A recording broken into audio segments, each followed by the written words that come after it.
We're here to present global careers and opportunities in hospitality and culinary arts.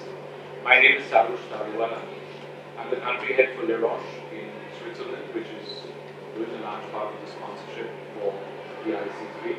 Along with me is Ms. Bela Brumber. She's the country head for Blue Mountains International Hotel Management School in Australia.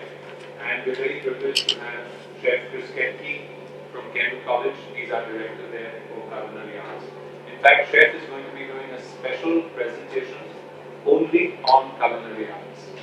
So while I will touch upon it very lightly through one slide in my presentation, Chef will actually walk us through what it is to entering the field of culinary arts. So, without further ado, let's start. Hospitality. The word hospitality is derived from the French word hospice, means to provide for the weary, to take care of those traveling.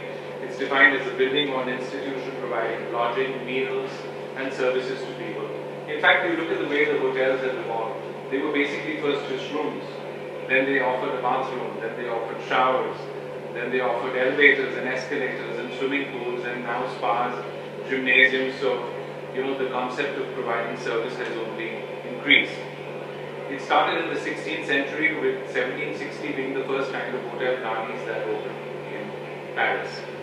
Now, many years ago it was all about hotel management, where we learned all the operational roles and kind of entered into the industry and kind of worked our way to the top. As the business got more evolved, as it got more complicated, they became business degrees. And now we have hotel management, which has evolved into hospitality management. And hospitality, if you had to describe it in one word, hospitality equals service. And where do you find service? You find service everywhere. You find it in hotels. You go into your international career, you can become a general manager, you can go into sales and marketing, you can go into human resources, finance, asset management, rooms division, housekeeping. All these areas, including culinary, all these areas are open to you when you pursue a career in hotels. Then you have travel and tourism, which is the next natural choice. Travel and tourism follows hotels, or hotels follow travel and tourism.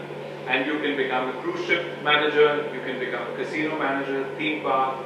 So many opportunities in travel and tourism itself. Moving forward, culinary arts.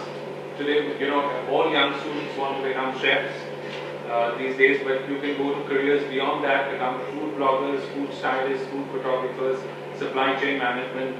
Chef Chris will touch in depth on this after our presentation. Events and entertainment. Ever since the advent of IPL in India, suddenly a lot of students started wanting to do event management.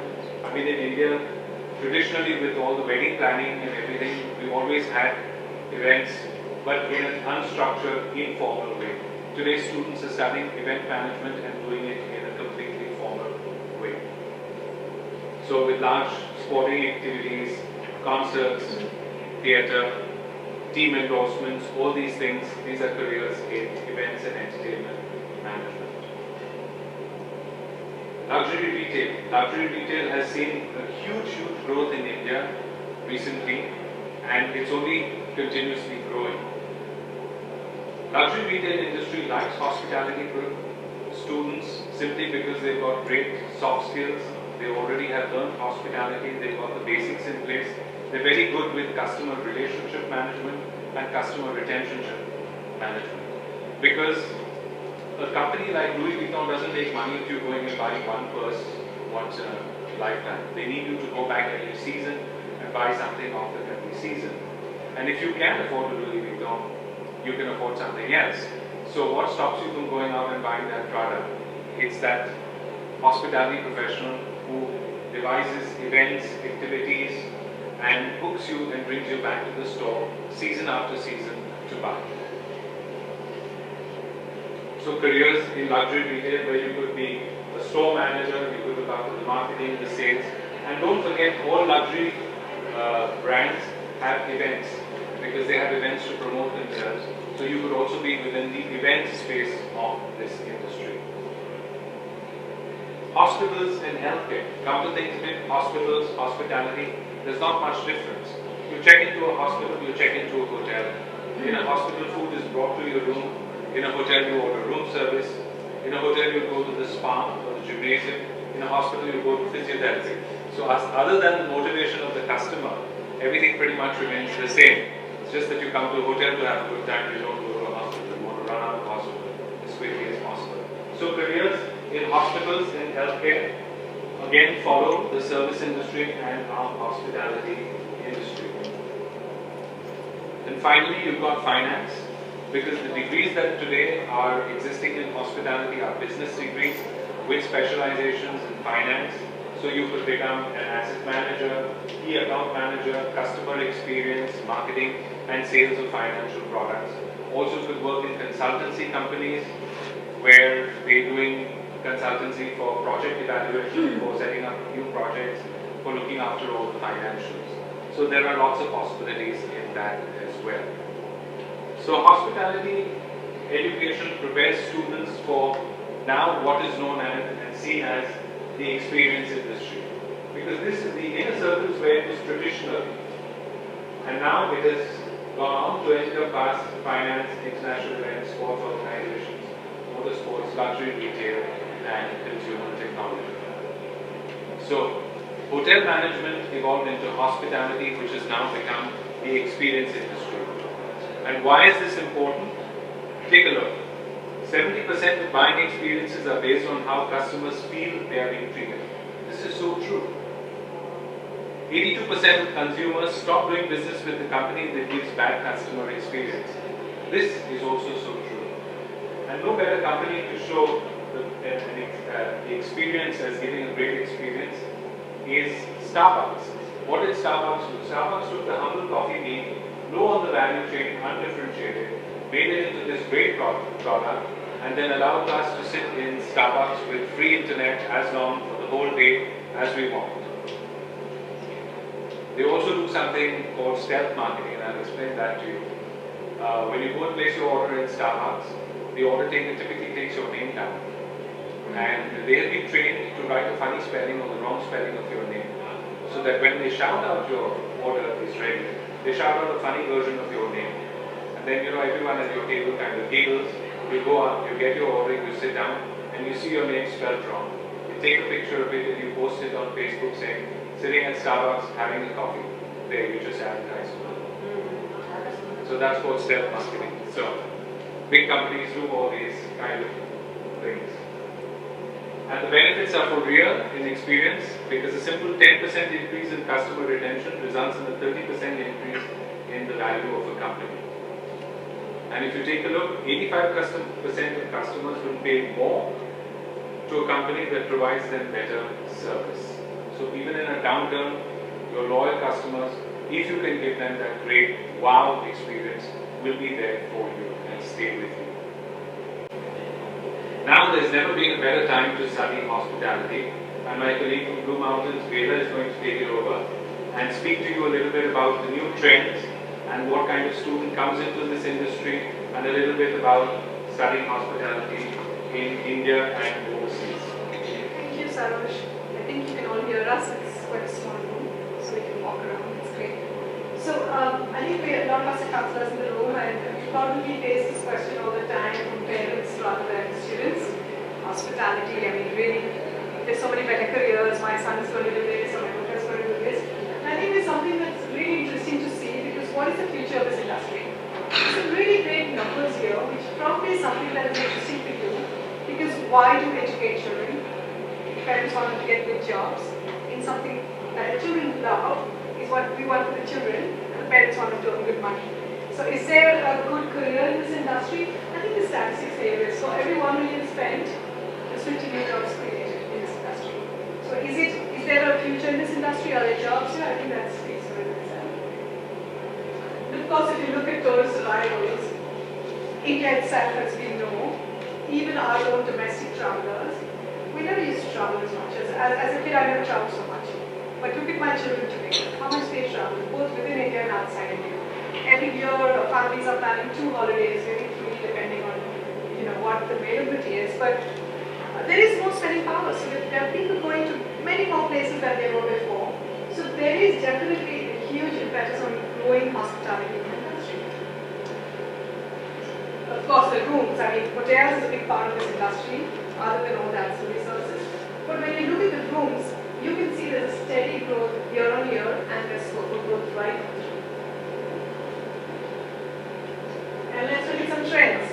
Now, this is interesting, and I guess the two young people in the front will understand it a lot more than a lot of us. But there are lovely trends here to see. So the cultural connections, if you see, where are people staying today? So when we look at hotels, this is of course a fantastic, great hotel to stay in, but it's a hotel.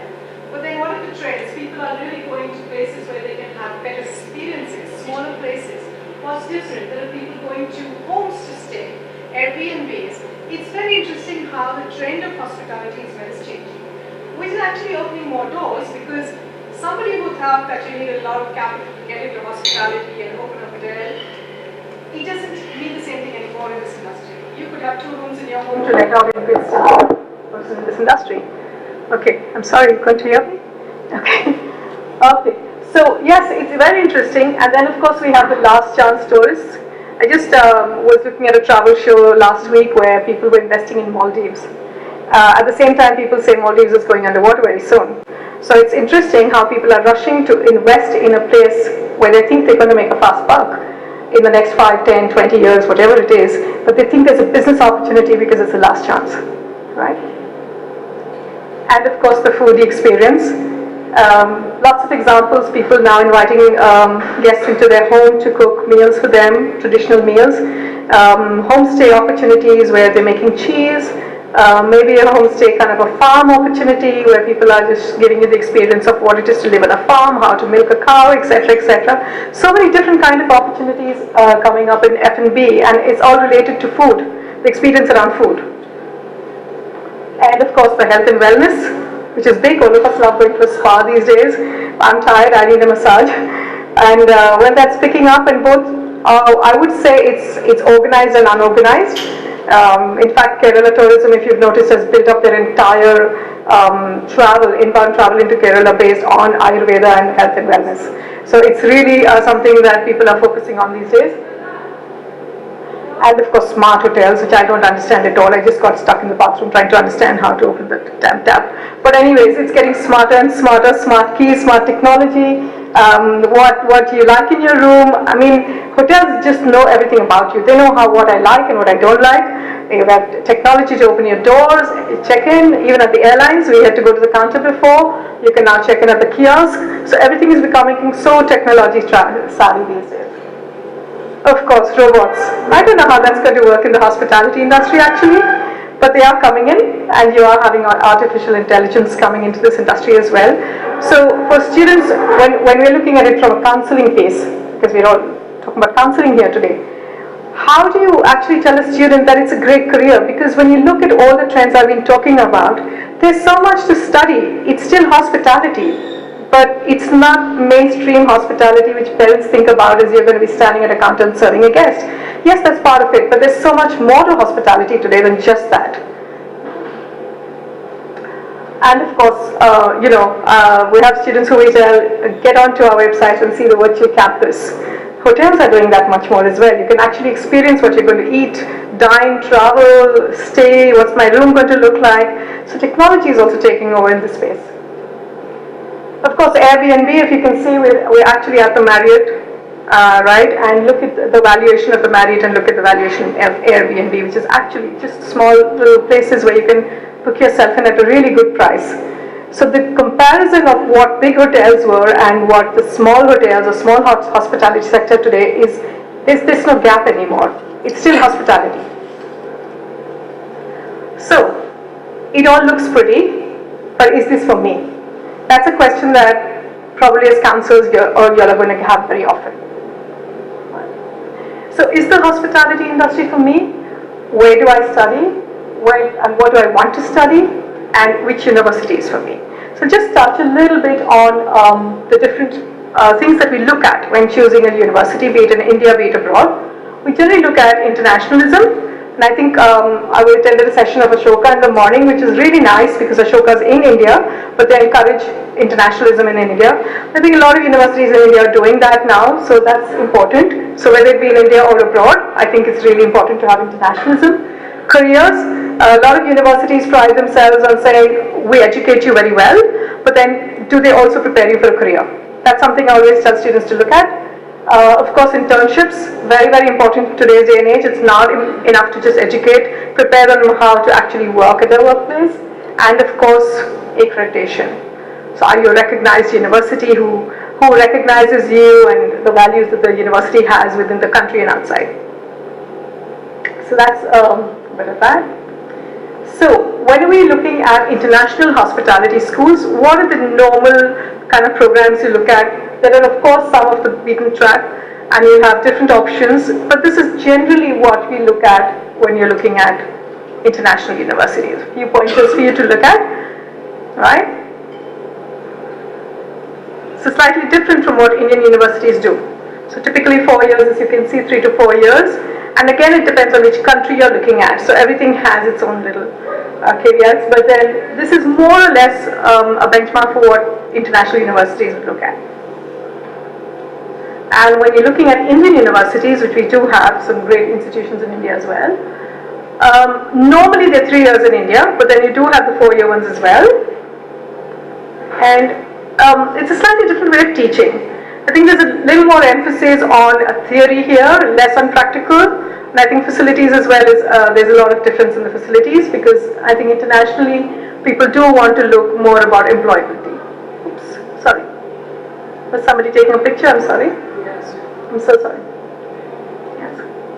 Even the one earlier. Okay. It's not going to be shared. Is that okay? Right. Good? Great. So I know I'm speaking a little fast, but we start a little late, so I'm sorry about that. Okay. So what does it take actually to develop a student in this industry? So of course you enter into an institute. We teach you learning with a lot of craft-based learning. This is one of those where you really have to do things. So you do learn how to cook, clean, everything that all parents generally say, will he have to do it? Well, yes, he has to do it. Of course, with the intention of making him understand the industry, not just do it. You go out and do some internships. And of course, you come back to do a little bit more on principles, management. So what you learn practically, you want to learn what it is in management to use. And of course, soft skills in this industry are very, very important. Communication, languages, personality development, grooming, these are all soft skills that generally most institutes do not focus on. In hospitality, we have a huge focus on soft skills. And of course, employability, which brings us back to a complete structure where if you finish this whole kind of a circle of education, and I think it's just not for hospitality. I think you could actually adapt this to any learning that you do, but more so for hospitality. So a little bit about where do they start and where do they end up. So this is a great example. You're at the bottom of the wine glass at your grade 12 and you're just entering an institution. You finish your education of undergraduate studies. You normally enter here and then it takes you about 8 to 10 years to get to the top of your career. So let's put it in perspective by age. So 21, 22, you're graduating. And then you have about 10 years, 32, maximum 35 to reach the top, and then you have a good few years at the top, right? So it's more or less like any other industry, but parents, I think students probably have this apprehension about, it's a really long growth pattern. It's not like that anymore. It used to be, which is true. I think Sarosh would be able to talk to you personally on that because he's really worked in this industry for many years. So, but yet, the time frame has come down to any other industry as well, 8 to 10 years, and you're at the top. So these are some of the larger groups across the globe which recruit hospitality students from both Indian and international schools. I know quite a few Indian schools, and I've tied up with a lot of international brands. So to conclude, what are we looking for? When you're looking at a hospitality student, as a counselor, what do you look at in the student, right? So One is they have to have the right attitude. And when I say attitude, it's not just to academics. You really like what you're going to do, you like people, you like travel, you like being adaptable. Students who play sports, who are team players, they all fit in very well. Of course, the passion for service, that's really important, because wherever you go, whatever field you're in hospitality, you've got to have a smile on your face. And that's something I always miss in a bank. I always find it very difficult when I walk into a bank and you're standing at the counter, he doesn't even acknowledge you, doesn't say good morning, doesn't smile. And he's dealing with you all the time, you're this customer. So, I wonder why they don't teach them some hospitality. Spirit of adventure, pick up your bags and be ready to leave at the drop of a hat. That's something a hospitality student must have to have. And of course, a willingness to work and long hours to start with. But hey, again, you see us work. When you're in the hospitality industry, you see us at the desk, you see us in the kitchen. So you think that, oh my God, they really work long hours. Well, ask a fresher who gets into the banking or the financial industry, he works very long hours as well. So it's nothing really different, it's a perception. And of course, irrespective of people and cultures, I met a GM the other day at the Hyatt and he was telling me his first big posting with his director in Dubai. He had 80 nationalities work under him. So unless you have respect for cultures and people, it's hard to work in this industry. And of course, it's a bright future. So do encourage your students to look at this industry, and I'm going to hand over to Chef now because he's got something really, really interesting to talk about, which is culinary, which is an upcoming field in India. Good afternoon, everybody, and it is great to be back in India. You have such amazing food. You have such amazing food and such beautiful textiles, and Bella knows very much my love of textiles here in India. Anyways, it's great to be back, and I want to take some time to talk about what is culinary. Before I do that, I just want to make one mention because there was a lot of talk about technology in our fields, hospitality and culinary. Absolutely true. Technology is changing the way we do our business, but let us never forget that our business is what I call the P2P. It's not C to B and B to B and B to C. It's people to people. Our industry works on people. When I checked into the hotel yesterday, somebody greeted me and somebody walked me to my room, and that's hard to do with a robot. It's potentially possible, but you don't have the warmth and the personality and the welcoming that's possible when it's people to people. That's our business. Anyways, I want to just talk a little bit about my business, what it is to be a chef, how does one train to be chef, what does the future look like, what does one need to be a chef? I set foot in my first kitchen 38 years ago and knew from the minute I was there that that's what I wanted to do. Actually, I knew it a year before that, but I'll talk about it at the end of this presentation. Spent many years in the business and then spent the last 20 years kind of by accident in education.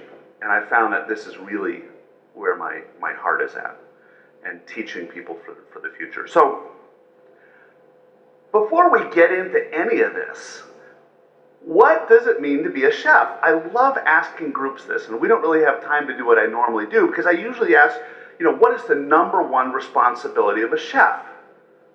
And the response I get is rarely ever correct. Across the world, I work in 12 different countries. And it's very interesting, what people say is what they see on television. Chef's that really creative person, kind of crazy a little bit, real out-of-the-box thinker. They serve people, they cook, they make people happy. These are the constant sort of responses I get. And to those responses, I always say, no, they're all wrong, which leaves people completely confused because they've seen us dressed like this on television, etc. And this is the thing that I want to impress upon you. What does it mean? Uh-oh, how did that happen? I must have bumped it. Oops. What does it mean to be a chef? Yes, we cook. Yes, our business is food. Yes, our business is serving people. But did you hear the word I used in all those? It's business. One of the things when we talk about culinary schools, which can be at the end of this presentation, a chef is a business person. He or she is a business person fundamentally. That's what separates me from people who like to cook in their house. When you cook in your house, you may be a terrific, unbelievable cook, but you don't have to make a profit. The chef that runs this hotel, they have to serve a beautiful buffet out there, and at the end of the month when they run the numbers, they have to make a profit. That's the difference. We're business people in the world of food. Now, I like to do this little exercise with educators. And usually, again, if we had more time, I would do this for all of you. But what I do is I start with an empty PowerPoint slide, which is a really effective teaching technique, by the way. Let the people build the PowerPoint slides with you. And I go through and I ask this question. I say, okay, so what are the skill set that a chef needs? This is only part of a list. And I'm not going to go through every one of these, but the point is this, that chefs are ultimately multitaskers in so many different areas. Our knowledge base is immense. Immense. It's not just cooking. Chefs are the best problem solvers there are, because we live in the world of we have problems that come up constantly, and we have to solve them instantly. We're the best problem solvers that are out there. And we're lifelong learners. And we have to know about sustainability and nutrition and allergies, and on goes the list. We're artists. We're scientists. And everything that happens in the kitchen is science. Every bit of it. Physics, chemistry, biology. Every bit of it. And we're business people. All that wrapped up. That's what makes a chef. And people say sometimes, well, why go to a culinary school? Because, you see, when I started cooking a few years ago, the amount of information that we had to know was substantially less than it is today. For those of us in the United States, you know, we touch Mexico, obviously, and we knew nothing about Mexican food. Today we're expected to know not only Mexican food, but regional Mexican food. That is an immense topic. It's very much like India, where you have so many different cuisines within this sort of border that you call India. Mexico's the same way. Excuse me. So, what does it look like, a day in the life of a chef? This just gives a little snapshot of what we do. Oh, and by the way, I forgot to ask you a very important question. How many chefs are in the kitchen? How many? One? All of them? No. One? Yes. One chef. That's a French word. Chef means the boss. When I lived in France, you know, if you had a problem with the post office, you go ask for the chef of the post office. And that doesn't mean somebody comes out with a white hat. That's the boss. So when you go into the kitchen over here and you say, can I speak with the chef? Everybody knows who that is. It's not like, well, we have all kinds of chefs over here. No, there is one chef. That's the pinnacle. Think of it as the CEO of the kitchen. Or in many instances, chefs who own their own restaurants. They are the CEO of the restaurant. So what does a day in the life look like of a chef? So we start with purchasing. Now, purchasing seems really simple, right? But you have to be able to know the math. A lot of math in culinary arts. The math to know what is it going to cost me? How much, do I lose in the preparation of it? What is the yield percentage?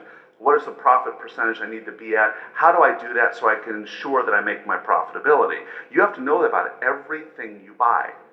You have to know about its seasonality. What about the bride and groom who are planning a wedding for 6 months from now?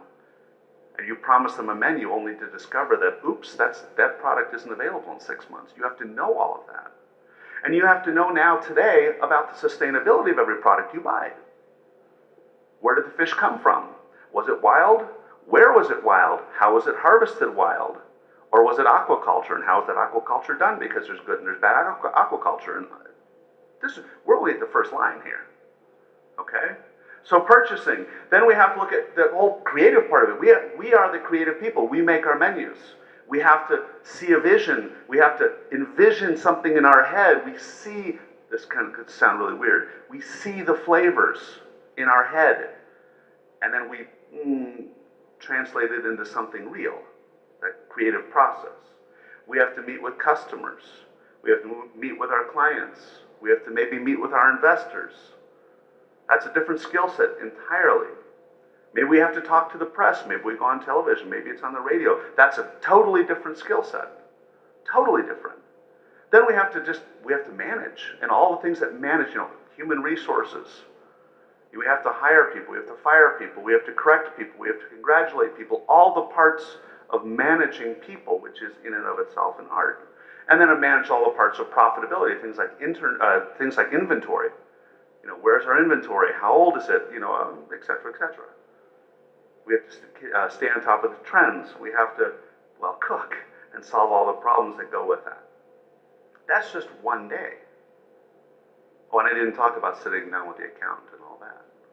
So you see the diverse skill set we have to have. And in fact, a lot of people, they only see that our business is the restaurant. That's what they think chef works in a restaurant.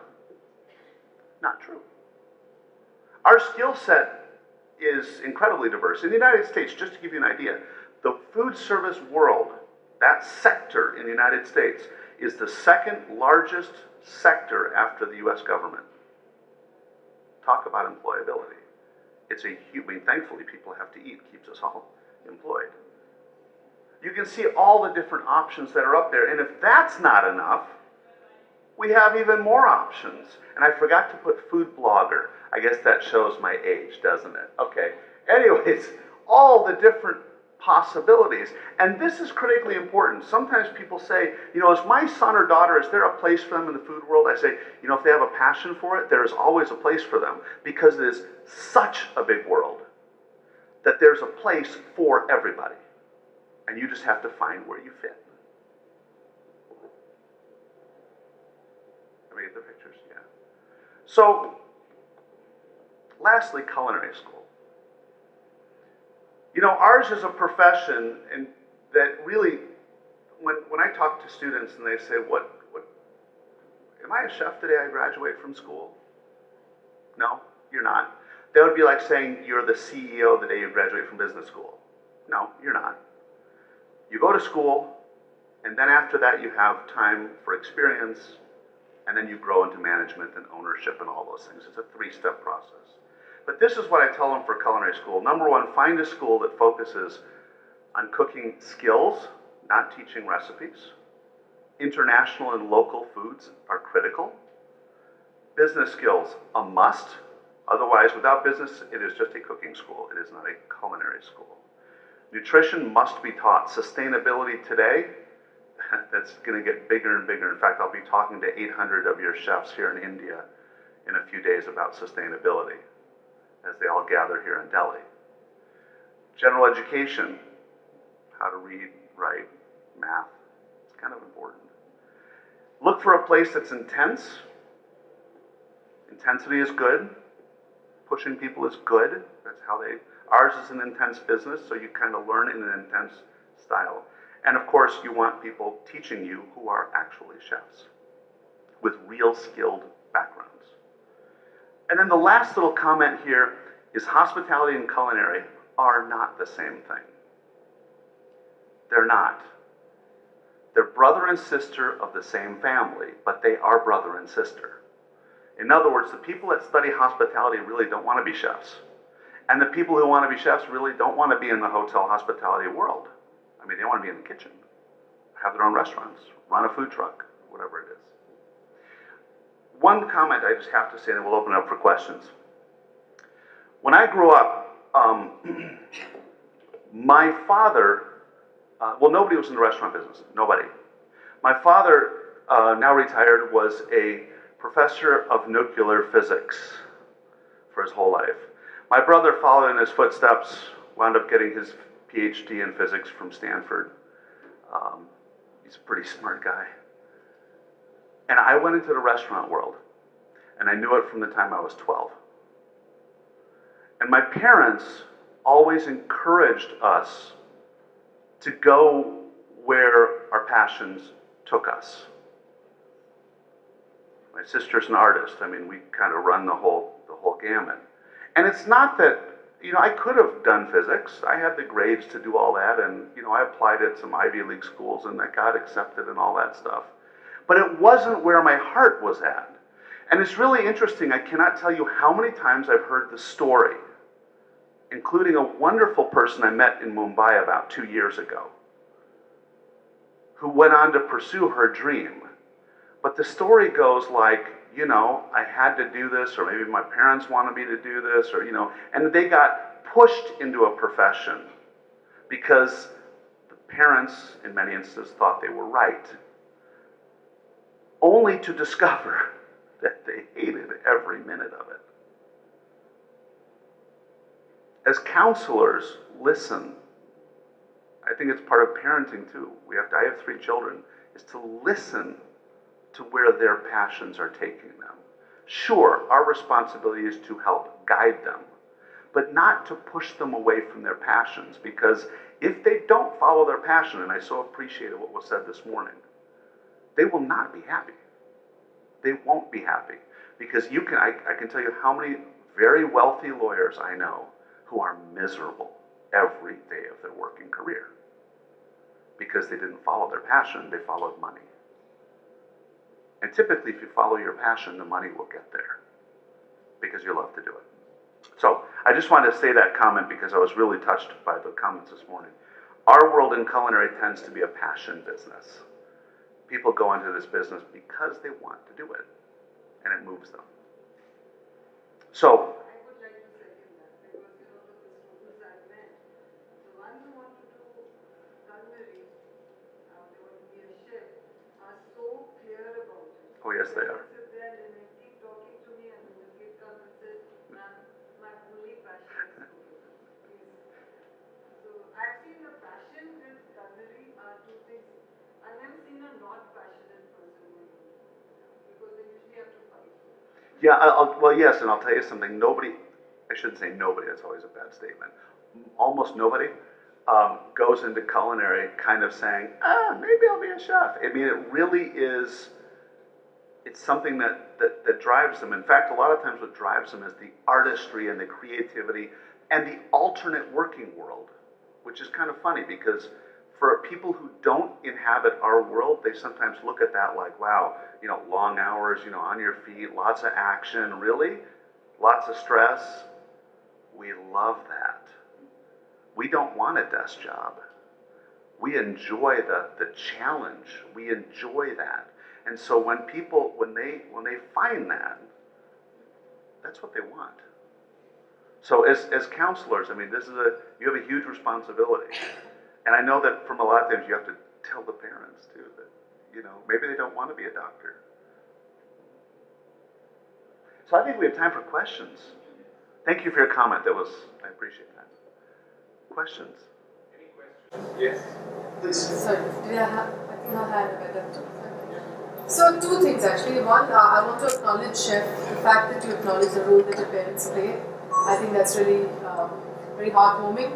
And I think it is true that, of course, a lot of parents don't give children that space. But for you to acknowledge that, I think is really important for all of us together. So that's one part. The other is that, you know, while we are talking about the difference between hospitality and culinary, the question I have for you is there a pathway in India for culinary? That's one. And the second thing that I want you to ask is the importance of that in terms of what industry requires for them to become a part of it. It's really simple, just like the modification. So there are culinary institutes in India as well. Right. Symbiosis is open one in Pune. Yeah. So there are culinary institutes. Is that the only one then? No, Manipal also has. Manipal also has. So really what I'm wondering is what is the acceptability by industry of these things? Oh, absolutely. The industry is just wanting chefs. So acceptability is, I would say, close to 100%. Because if you saw one of the slides earlier on the screen, we have 20,000 rooms in 2020. Right. In 2000 and today it's a lakh and it's almost a lakh and a half of rooms in 4 and 5-star hotels all across India. And if you look at the number of restaurants that are, you know, grown everywhere, culinary professionals are being moved literally for jobs. So there's no shortage. Yeah, it's the growth in India. The projected growth is huge. And it's really interesting. Like I said, I travel internationally sort of constantly. And what I hear from everybody, in almost every country, with few exceptions, there are not enough skilled culinary people available, period. So there's huge potential.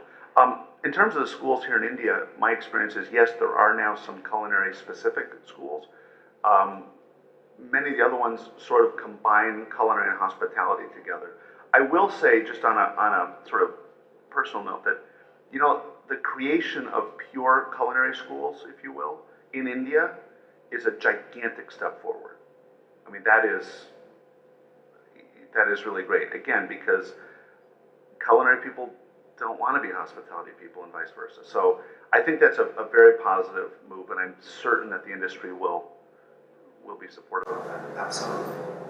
Let's kind of add to that. Traditional items that we have in India are typically a combination of culinary and hospitality. I see that any student who is really into culinary would want to study something further in culinary after he finishes that. But that's the whole point. They don't want to have to do the hospitality route at all. True. So the options So are. that's the reason I But asked. just now, under the current circumstances, This is what we have. This is what we have. That's exactly what I was. Manipal is a separate one. Yeah, Manipal is a separate one. So I know about these two. I was just saying. I think and Lavasa. And Lavasa. No, that's right. And IHM Aurangabad also has Those separate. were the questions. Going to have culinary student. I'll be now. Principal and representing Nagpur. So my question was that whether it's a 3-year or the 4-year course, whether it's hospitality or culinary. So because when I look at culinary skills and when I look at the world and the very divergent, of course it's science as you said. So these 3 or 4-year courses train them for being able to handle such diverse requirements, skill set requirements, or it's experiential learning, or is there specialization after the 3 or 4-year course? That's a wonderful question, and I assume you're referring to culinary skills in this case. Yeah. Okay, so this is one of the truisms of our business. And I always tell students this. I said, if you love to learn, and if you're comfortable realizing you will never know everything, then this is a great job for you. The reality is, it's impossible that they could learn everything that they would need to know for culinary in the world. It's impossible. The more I travel, the more I feel like I know nothing. I mean, it's really amazing because the world is so diverse when it comes to food, because food ultimately is everything. It's somebody's tradition, religion, socioeconomic status, geography. I mean, it's everything is reflected in the food you eat. So the food traditions globally are eternally diverse. In the period that we have the students, clearly we have to focus on sort of Western skills. We don't get into sushi much. We don't get into Chinese food really much. At some point, that's the stuff that they will add to as they grow and where their own interests take them. The issue is, what we do is we give them the big skills. In other words, what we say is, if you understand the ingredients and understand how to interpret them, if you understand the basics of how you manipulate them, and you know how to taste like an expert, I mean really taste like an expert, you can take that skill set and go into any country of the world. It'll take you time, of course, to learn the local things, but with that skill set, you're set. Absolutely set. Hope that answers your questions. Maybe I can add on the hospitality side. And the specialization, is there scope for further? I mean, when we talk about medicine, we are looking at specialization, super specialization, super. So is that the way to go, or I'm not aware of it at all? Well, to answer the question, our industry is like any other industry. Even if you're studying, business, for example, Something that I ask the student when I'm speaking to them, they say I want to study business, is a question I ask them, business of what? Where do you want to work? What industry interests you? Very often I get answers, I want to join my father's business. Oh, that's great. What does your father do? That kind of will start helping us define what he wants to study. So when we're speaking about hospitality, it's a business. Now, in hospitality, you have the hotels, you have travel and tourism, you have so many things you can look at. Some of the things as counselors you could ask your students is, what is the industry that interests you? So you could start specializing in that industry. Either you go broad at the undergrad level and take a general hospitality program, which will teach you everything from hotels to events to travel and tourism, etc. And then specialize after that in your master's and MBAs. Or you could go the other way around, specialize in your undergrad in a Bachelor of Business in Hospitality or Tourism or events. And then figure out within that whether you like the sales and marketing or the finance or the revenue or HR and specialize in that. There's two ways to do it. I just want to add one thing to that because that's super great advice.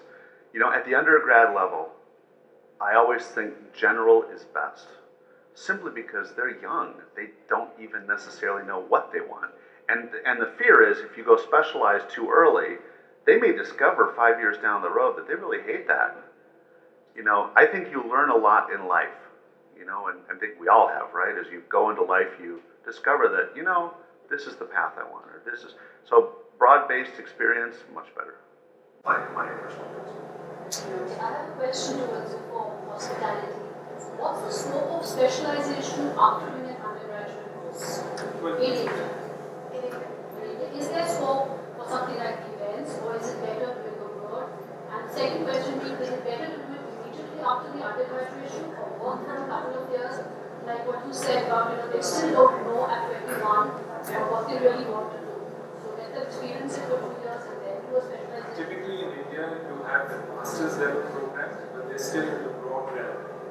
So if you want specific in events, if you want specific in hospitality, leadership, or in finance and revenue management, then the institutes abroad give you better opportunities because there's just many more options.